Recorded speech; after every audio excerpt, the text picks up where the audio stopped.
ഇന്ന് ഗുരുവായൂർ ഏകാദശിയല്ലേ, നമുക്കൊരു കപ്പ പുഴുക്ക് തയ്യാറാക്കി നോക്കാം. ഞാൻ കപ്പ ചെറിയ കഷ്ണങ്ങളായിട്ട് ഇവിടെ അരിഞ്ഞു വെച്ചിട്ടുണ്ട്. ഇതൊന്ന് വേവിച്ചെടുക്കാം. കുക്കറിലോട്ട് കട്ട് ചെയ്ത് വെച്ചിരിക്കുന്ന കപ്പ ചേർത്ത് കൊടുക്കുന്നുണ്ട്.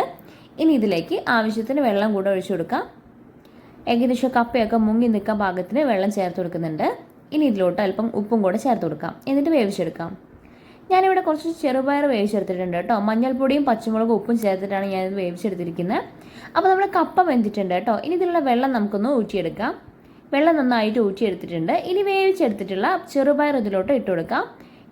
ഇനി ഇതൊന്ന് നന്നായിട്ട് മിക്സ് ചെയ്തെടുക്കാം. അതോടൊപ്പം തന്നെ നന്നായിട്ട് കപ്പയൊക്കെ ഒന്ന് ഉടച്ചെടുക്കുകയും ചെയ്യുന്നുണ്ട് കേട്ടോ. ഇനി നമുക്ക് തേങ്ങയുടെ അരപ്പ് തയ്യാറാക്കിയെടുക്കാം. ഒരു മുറി തേങ്ങയിലോട്ട് മഞ്ഞൾപ്പൊടിയും നല്ല ജീരകവും ചേർത്ത് ഞാൻ അരച്ചെടുത്തിട്ടുണ്ട്. ഇനി ഇത് നമുക്ക് ഇതിലോട്ട് ചേർത്ത് കൊടുത്തതിന് ശേഷം നന്നായിട്ട് മിക്സ് ചെയ്തെടുക്കാം കേട്ടോ. ഇനി ഒന്ന് ലോ ഫ്ലെയിമിലിട്ടതൊന്ന് കുറുക്കിയെടുക്കാം. തേങ്ങയൊക്കെ നന്നായിട്ട് തിളച്ച് വരുന്നത് വരെ ഒന്ന് കുറുക്കിയെടുക്കാം കേട്ടോ. ഏകദേശം തിളയൊക്കെ വന്നിട്ടുണ്ട്. ഇനി നമുക്ക് ഇതൊരു ചട്ടിയിലോട്ട് മാറ്റിയെടുക്കാം.